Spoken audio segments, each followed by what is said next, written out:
Nate.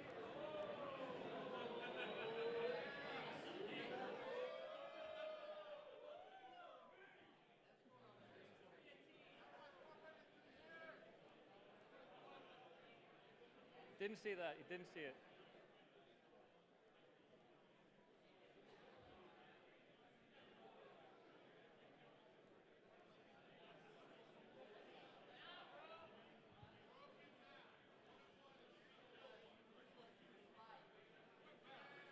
Well, well, well, well. Settle down, settle down.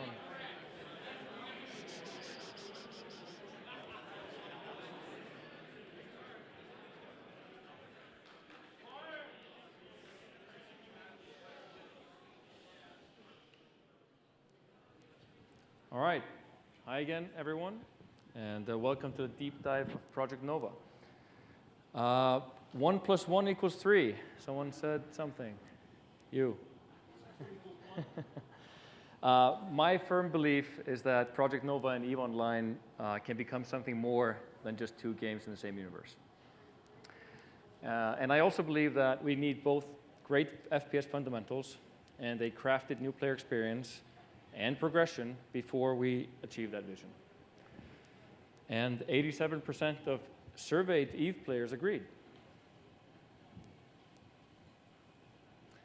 Our vision is to create a long-lasting game with ongoing and continuous development without sequels and resets. Our strategy is to launch our game with a handful of quality features, what I refer to as the foundation, into the hands of a dedicated community and build from there. Our priority is the core first-person experience, the shooter through the gun experience itself, and the moment-to-moment gameplay. Therefore, we decided to start working with Sumo Digital, specifically their Nottingham studio, who have extensive FPS experience with individual team members having worked on GoldenEye, Battlefront, Homefront Revolution, and Crysis, to name a few. One of their lead designers is here at Vegas, and he will be joining us for the roundtable later today, if you want to ask him questions. The last time we showed Project Nova was at FanFest 2016, when we allowed attendees to play a 6 versus 6 PvP game mode inside the Chimera carrier, revolving around two mercenary teams hacking into a ship's mainframe to steal vital information for the highest bidder. The vision for this demo was to deliver an FPS with great fundamentals, controls through the gun experience, and second-to-second gameplay. And we passed that test. We got a lot of positive feedback, especially about the performance, frame rates, and overall weapon handling, which is exactly what we wanted. But at that time, we essentially started co-evolving the game with community, because we took all your feedback back home and categorized it against our own game design pillars. And these game design pillars, they provide or drive the decision-making for the whole game. I've taught a lot about FPS experience, EVE Authentic, deep progression, tactics and teamwork, and highly replayable. These are game design pillars. And EVE Authentic doesn't just mean visuals and audio. It also terms like Death Matters, Sandbox, social gameplay, the Infernal Machine, mining, looting, crafting, or manufacturing. But it doesn't mean EVE copy either. We have the freedom to retain, improve, and iterate on features and what they mean for an FPS.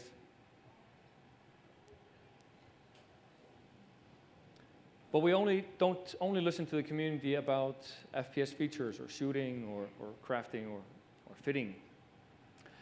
There's a joint feeling in the development team that we weren't finished with the war clones and their journey, but we also listened to the community about the lore. So a dedicated part of the community inspired us with their written accounts of survival, of Project Avalon and the Bocino Accords. And they have been integrated into our storyline and are now somewhat canon. And leading into that, I want to use the opportunity to remind everyone to check their emails, Kasia is actively recruiting grizzled veterans into her defense program. And there is currently a limited time opportunity to claim your surviving war clone's name and have it carried into Project Nova, as well as the exclusive Phoenix Dropsuit. So check your emails, please. Yesterday, I talked about Onslaught, and now we can get into a few details. So the Sanshi are targeting spaceships. They're neutralizing their capacitors and then deploying infantry, troops to breach and enter. This is a conquest game mode in a race against time where 4 players try to manually power the ship up before the Sanshi gain full control. The objectives are charge points that can be captured, and when captured, they power up nodes that allow installations to be built, basically electric sockets for maintenance and defensive purposes. The charge points are procedurally placed as well as the lander location. The AI is controlled by an AI director, which is a combination of wave manager, strategy manager, and behavior manager, allowing it to dynamically respond to player actions. And the combination of these 3 elements results in something that we call a different battle every time. But we did not want to have PvE play out like a PvP match. We wanted to have a completely different experience. So we took inspiration from tower defense games and gave each enemy archetype a main behavior. Individually, each of these can be learned, but the difficulty quickly ramps up as you encounter more enemies at the same time of the different archetypes. This is flexible and allows us to easily add new enemies over time.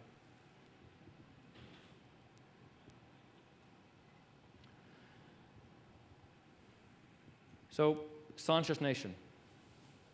The lore hounds here know more than others about this elusive faction. But we're not offering a storyline in Project Nova. It's not a CCP thing. We, however, want to allow the player to discover interesting facts, memories, or tidbits, lore, through something we call memory fragments. The player himself is very fragmented. His mind has been cloned 1,000 million times, maybe okay, overstating it, 100,000 times. And we will discover over time, through these memory fragments, of how it came to be, what happened really when the war clones were eliminated, and all those things. And who is behind these new attacks? Is it a trusted lieutenant that's picking up the mantle of Sancha Kovake himself, or is he remaking a return? These are all questions that we want to address over time with the new Eden lore team, so with help from Eve, and the event teams.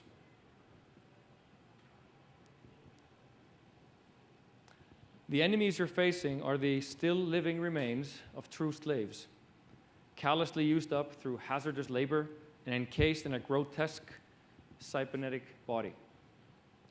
Kept comatose and fed a chemical cocktail called bliss, they're mostly unaware of their actions. And this is what inspired us when we were starting to think about what a Sancha enemy looks like. This is a Victorian death mask of a child with this bliss-like facial features.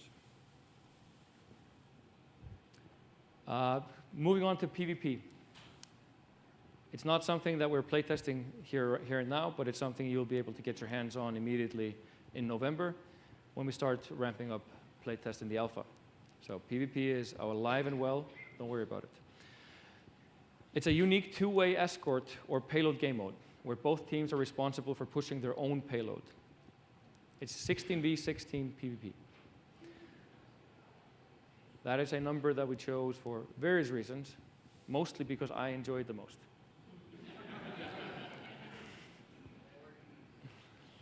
The attacking team has landed on target, brought their own pilot, and established a beachhead. They aim to eject the current pilot and make away with the ship intact.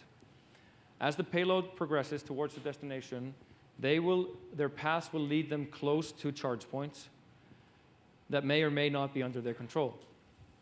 This calls for communication, both in the pre-game, before anything's happened, when players are selecting their battle kit and which dropsuit they want to use, and during battle, especially when factoring in installations and charge point strategies. A part of the team must push its own payload, a part of the team must push the enemy's payload back, and part of the team must be scouting ahead to secure charge points and defending them. Combined forces of cloaked infiltrators, scouting ahead, assault clearing the way, logistics setting up the fortifications, and sentinels defending. This all takes place on the iconic Minmatar battleship, the Maelstrom.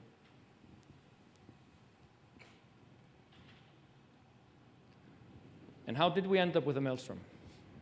We wanted to make sure that the size of the ship supported the gameplay we were offering, the number of players, and the number of AI, which meant we were looking at battleship sizes or bigger. We also wanted to have some epic views, and we wanted to have some be on places or ships that EVE players would know intimately. So here are some explorations of potential battlefields in Project Nova before we picked the Maelstrom.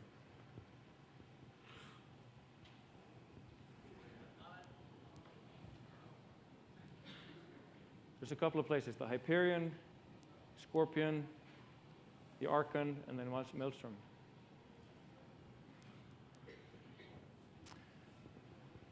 Even if starbases and outposts have been phased out and replaced by citadels in EVE, they still provide us a lot of inspiration of what a mercenary stronghold could be, anchored to a plasma planet or a beautiful sun. We really want to try to explore the EVE universe.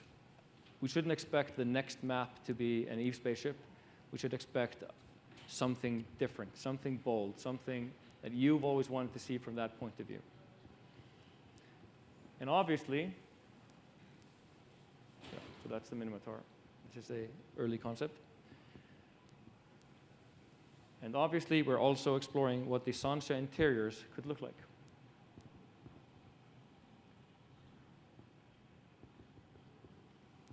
And yesterday I mentioned that Project Nova has all new content. Let's take a closer look at that.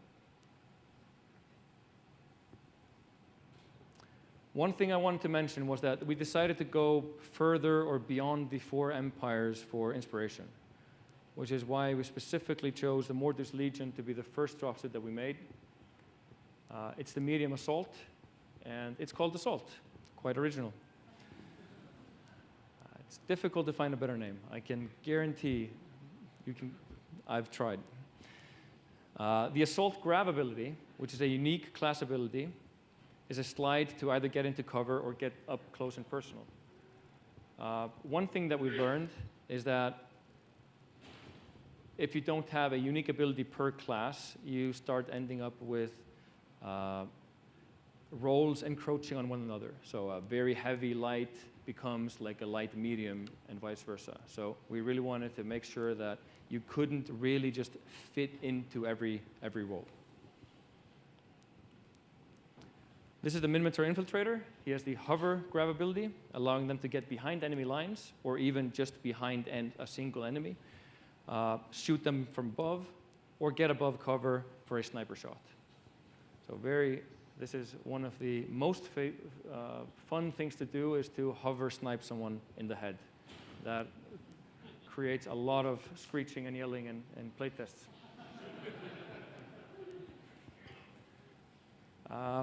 Finally, the Sentinel's high G ability, a Kaldari class, is effectively siege mode, which grants increased accuracy and rate of fire. And this is actually one thing that we really wanted to try to enable with these class abilities, is that they don't only function for one style of gameplay. So my favorite Sentinel fit is currently a Sentinel shotgun, which is maybe not that common. It's a heavy guy, can't run fast, can't get into close proximity, but the high G ability reduces spread massively. So effectively, I can snipe with my shotgun from long distances, which is fantastic. It's everything I wanted.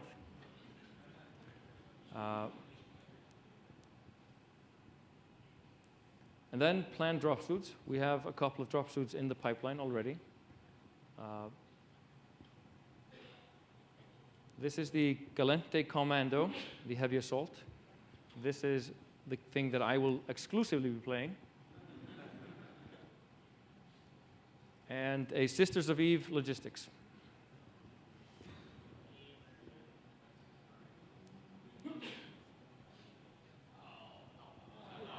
What? Oh, no concept, no. Got to keep something. So, weapon concepts. So you know that the weapons of Project Nova are much like Eve's weapons, inspired by modern weapons, and then reimagined in the far future. They're scientifically grounded rather than fantastically. This is the Kaldari rail rifle. And this was the Minmatar bolt rifle. And this is the Amar pulse rifle. So you can see that we've applied the unique shape and design languages of the EVE universe and the EVE factions on top of our modern weapons plus. Is anyone excited about this weapon? Some Amarians in the group.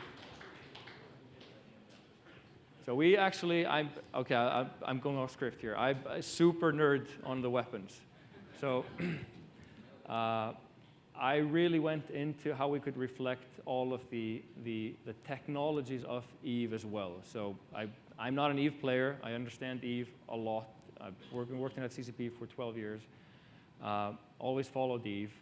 And these are the things that make me excited when I'm trying to design something or get a feature up and running in Project Nova is I can always go into the wiki or ask someone in the canteen about how does their weapon work, because it's actually written down somewhere. There is a library or encyclopedia of all of these technologies.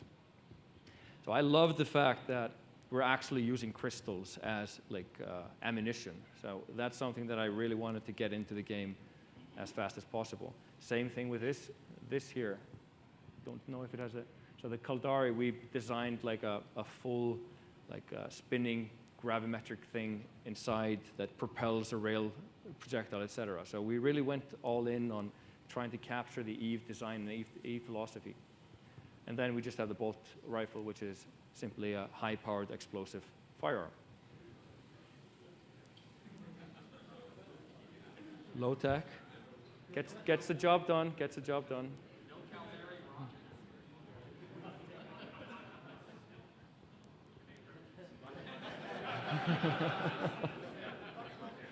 I'm not going to say a concept of a Kaldari rocket launcher exists.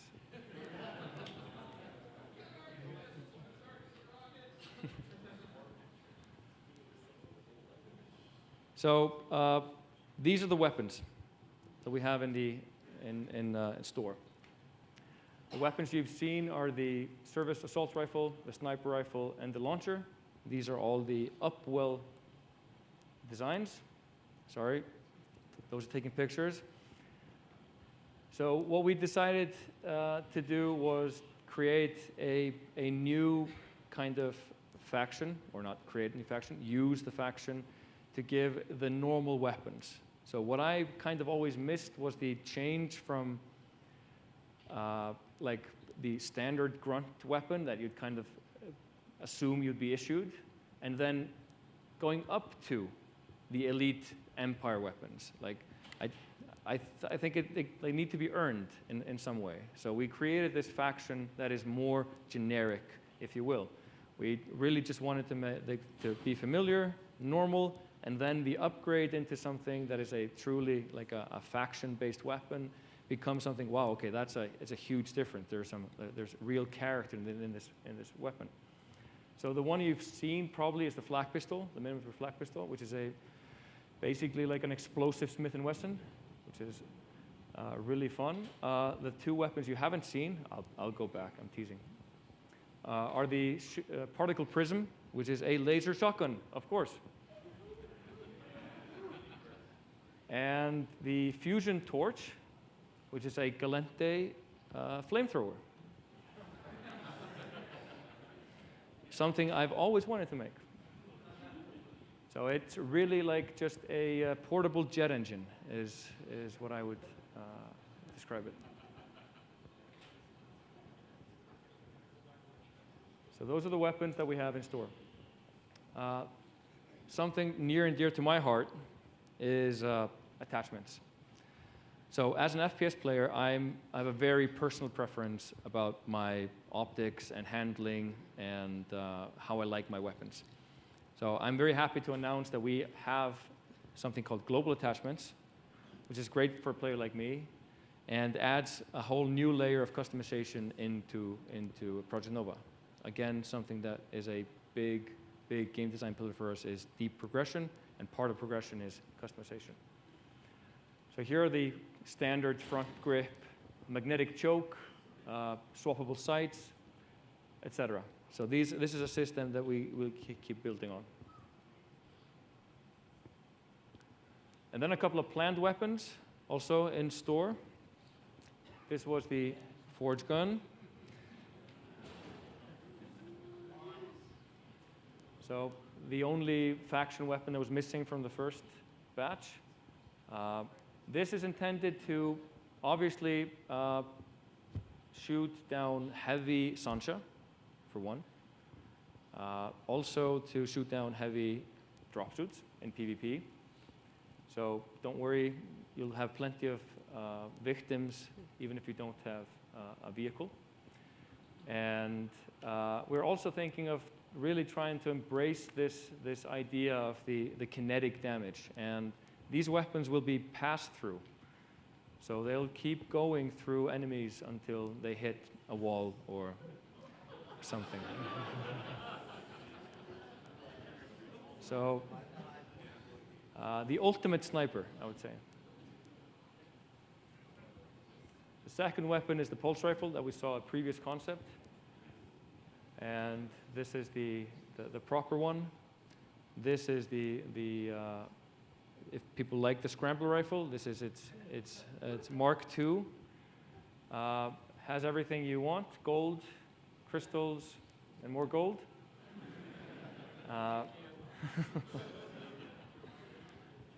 No, but we really kind of really wanted. I should have put it.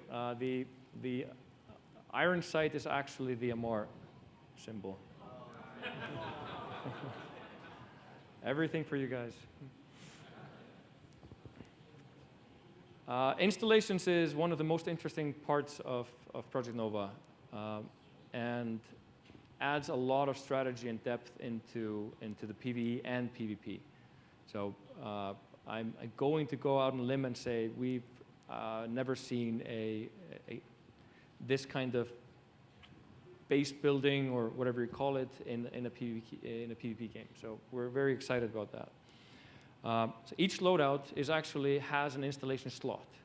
So you're bringing these in as schematics, and they allow you to build that kind of turret or installation when you have a powered node. Some dropsuits, like the logistics, can effectively become the engineer class that can bring in more installations than the other classes, for example, is better at building them, can overpower them, can heal them, etc. So that's a specialization that we really wanted to kind of break away for the logistics. They actually had a real kind of like they're not like a healing assault, which is what they were treated as sometimes. So they have a real important purpose in the whole game, both game modes. Sentries provide a lot of firepower. So this is the chain sentry, and then the rocket sentry, and then the EMP sentry. And this is pretty much a play on rock, paper, scissors against the AI. But the EMP sentry, for example, it de-shields, but it also confuses the AI. The EMP sentry also scrambles the minimap of PvP players. So it's more like a kind of an E-war thing, if you will. Rocket sentry is just a brutal high alpha, and the chain gun is really just a sustained DPS. And then we have depots, and one of those is the nanite port, which can grant temporary augmentations, so increased repair or et cetera, et cetera. So these are time-based augmentations. So you have to build it for the team, everyone starts using it. Maybe that's the meta to build those. Maybe it's the meta to build all EMP sentries, we'll figure that out. And this all brings us to the loadout. And I've heard a lot of concerns that we're not making an EVE game, we're making a hero-based shooter or hero shooter, or we're not going to have all the depth. We're obviously going to have all the depth. We've adapted and adopted the concept of modules from EVE. And we're making a radical change from what we did before, and we're removing the concept of in-battle quantity. So we're introducing cooldowns only on all equipment, on active equipment. And players will be able to choose between passive modules, which give a always-on, lower power, and a higher bonus coming from an equipment on cooldown, or active module. This gives us a great balancing tool and control over spam tactics, which were very prevalent in some of our older games. And then finally, the firmware slot is something that I'm very excited about. No. So firmware is a new concept in Nova. We wanted to apply a lot of what makes EVE, the EVE fitting game, so rich and flavorful, but add our own flavor. And we have an incredible amount. So this is just logos, guys. It's not like the... It represents the incredible amount of content that we can use to create variants and for both dropsuits and weapons. And factions will be represented with firmware, giving a unique set of bonuses and penalties. So firmware has its own slot and follows all the rules of equipment, but it shares a similarity with rigs in EVE. So I think the easiest way to explain it is to, instead of getting a separate Navy issue ship, in Nova, you get a Navy issue firmware. You can apply that to your dropsuit, but then if you want to remove it, you destroy it. So it becomes very kind of like, okay, I'm going to commit to this. Do I want another suit? I'm going to put, there's a meta that happens here, and it also ties into the fact that there's a risk-reward element to it, and there's it gives an angle in which a new meta can be born, but not necessarily switched as easily to fit the flavor of the month. You're sacrificing the last flavor of the month to fit the new flavor of the month. So you can't just go back. So this is something to think about. We think it has great potential, especially when you tap into all of these factions or corporations of EVE, tying into, for example, the fact that boundless creation, for example, maybe they become known as the firmware that gives plus 3% reload speed or something. And that becomes their flavor. And then you start to understand, okay, I got this from this family and this from this family, and you start to deepen the connection to all these corporations that actually don't have an in-game representation of any features in EVE, as far as I know. So now that we have the foundation, we can put it into our players' hands and start working on what makes Project Nova truly unique. With a game like Project Nova, it can be difficult to separate between what's at launch, what are we definitely doing, what are we thinking about doing, and what are we dreaming about doing. But today I'm not going to lay out a multi-year roadmap of features. That's going to happen, but not until we get properly engaged with the community and they start giving us feedback on what we should and should not do in the near-term future. EVE Online is what we are trying to emulate in this regard. They launched with a small feature set as the foundation, and then they built on that with the community. They did not sit down 2003 and say, this is our 10, 15-year roadmap. It can't be done, not in this day and age. So we want to build it with you guys. We all know that CCP games have a reputation for being difficult to grasp and get into. And we want to make sure, sometimes it's a pride thing, yes, but we should try to make it easier for our new bros. And we want to make sure that newcomers are introduced into the game with familiar concepts before we lay on the depth. And another thing is to contain power progression. That is a big part of our game design philosophy, is not to allow power progression to go out of control. So I'm going to explain this. I've tried in multiple press interviews this week, and I think I have the hang of it. So first, the player needs to acquire and earn new loadouts. These loadouts will have a default weapon, gear, and installation. They'll be ready to work out of the box.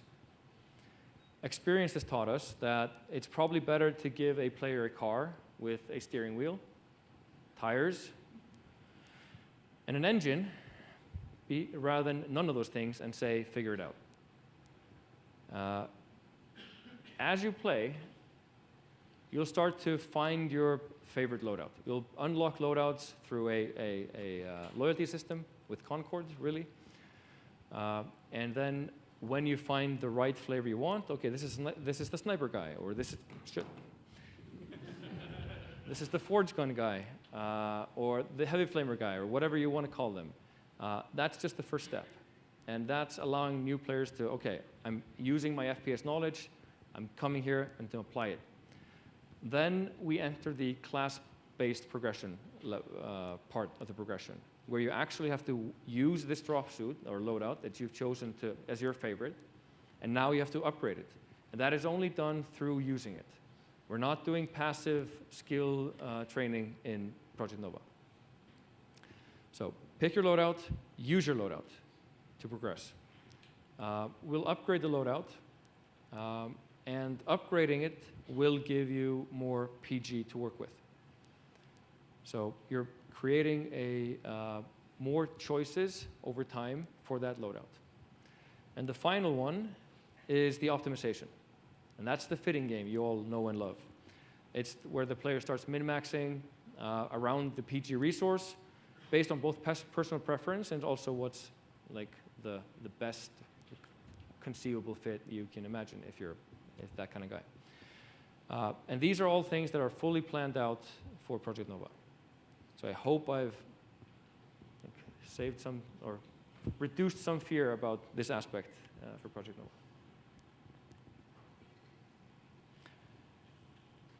Risk and reward is also something that's heavily tied into EVE. And from our experience, a loss economy needs to be designed specifically for an FPS like Project Nova. We've learned the hard way that per-death penalties is not the right way. It makes FPS players very risk-averse. It really goes against everything an FPS, a modern FPS is. So we did not want to punish that behavior. I'm a guy that prefers to go 15-15 and win than go 15-1 and lose. But loss on death really makes people risk-averse. They go to their worst dropsuit, they try to stay out of trouble, and they wait for the game to end. And that's literally what happened. So quantity-based management of dropsuits and weapons is also something we wanted to avoid. Running out of a fit mid-battle is not a great experience, and it kept players out of battle, refitting, recustomizing in the market during battle. That's not the way to fight. So what we are doing in Nova is the concept of battle kit that I mentioned, which is a number of dropsuits you can bring into battle, and those are basically your deck. You can pick from within that selection. This makes you need to think about tactics and strategy beforehand, before you go into battle, and not adapt on the fly to everything, because that's not really strategy. That's just busy work. Strategy is planning before battle. Our design proposal is therefore to use consumables per battle. And this is an interesting concept.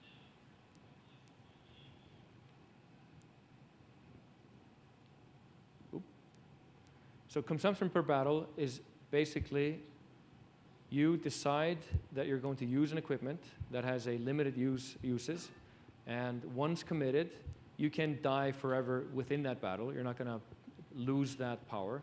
but it's always going to be taken away from you from your inventory after battle. This is, for example, myself. Let's say I have a really rare weapon that I just got, and I have one of those. In Dust, I would really, carefully think about it. I'm going to use it now, and then die. The end. There's no satisfaction in that. In this scenario, I would commit this weapon to the battle. I'd be safe to use it, die, learn it, and then I would say, okay, that was great, or shouldn't have done that, or this was not the right time to do it. And this actually feeds into the end game.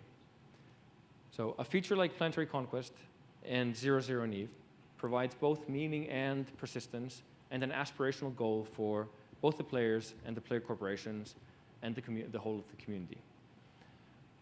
CCP, we, the Project Nova team, have both the experience and know-how to make a meaningful, competitive, and exciting endgame experience.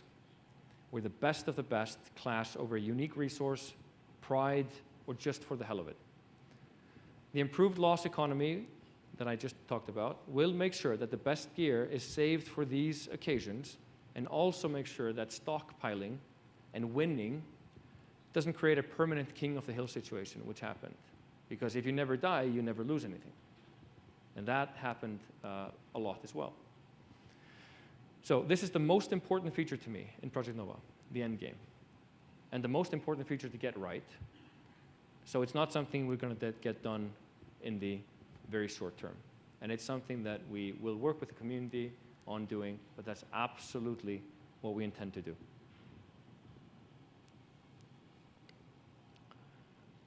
And when we've accomplished those features, and Project Nova stands on its own 2 feet, firmly on the ground, we can start discussing what is one universe, one war, and what the hell does it mean. That's also why it's so important that the EVE team and the Nova team are sitting next to each other in Reykjavik. And the sole reason why the project was moved from Shanghai to Reykjavik, if you didn't know, 2 years ago. We're going to need everyone at the table. Players, developers from both teams in full cooperation. And what I can share, since we've started talking to the EVE team, CCP Burger, Sveinbjörn, who's hiding somewhere here behind, is that we agree what type of gameplay we want to explore. And I'm still going to say hypothetical, but these are a couple of hypothetical options.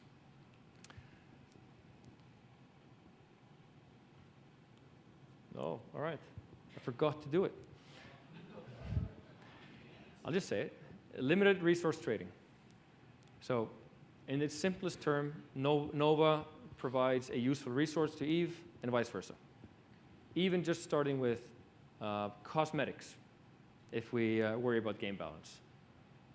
You have a blueprint, you can make a unique skin in EVE if you get this resource from Nova. Done. That's an economic link that someone in the EVE universe cares about. The other thing is what we call asymmetrical gameplay. And I can list probably 20 ideas right now, just off the top of my head, what those could mean. But I've chosen the easiest one that I think describes what I call asymmetrical gameplay is the Moon of Endor and analogy. It's a small team and in the context of reinforcement timers. Think about it. Don't judge, think about it. If you can sabotage or mess with someone in EVE and they get the notification, then they can react to it. So let's say, hypothetically, that you have a citadel and someone issues a contract to fight that citadel, an enemy corporation. You get notification that your citadel is under infantry attack. So you can deploy your own, or you can let it go and someone else will pick it up. If the sabotage team wins, they can move the reinforcement timer by ±1. Then you just have to think about it. Do you have to? If you think about it, it's quite cool, because it's something that you can plan for and you can react to. And it doesn't happen at the same exact time. which is always a scary thing. When combining two games, combining second-to-second gameplay is high risk and not necessarily worth it from a resource and time management perspective. I think this could be things like this could shake up the meta. So we can talk about it at the round table, or you can yell at me at the round table. It's all fine. Another thing, just as I'm thinking, industrial sabotage. What if I mess with someone's production lines? I just delay your manufacturer. Like, you expected something to happen, then you open it up and it didn't happen. It's 4 hours late, or that kind of stuff. It's not that difficult to find ideas. So we're going to do that together. So I'm just going to call it today. Before we head into the roundtable, I just wanted to make clear also with the community that we intend to work very closely with you guys as we did in Dust 5 and 4. That means a shared development roadmap, rapid iteration, balancing, etc., and community feature requests, just as we did before. And that's a promise.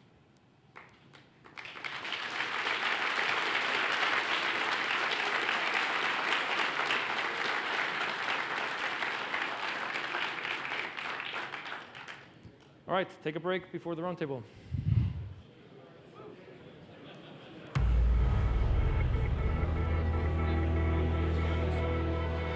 Yes. Are you guys gonna do? Is it gonna be like a buy one? Wake up. You're not dead yet. You were immortal once. Brutal and merciless. A symbol of death and bloodshed. Now you lie broken. Betrayed. Forsaken. I offer redemption. The great darkness casts its shadow, gathering its forces, harvesting humanity. Be our deliverance. Rise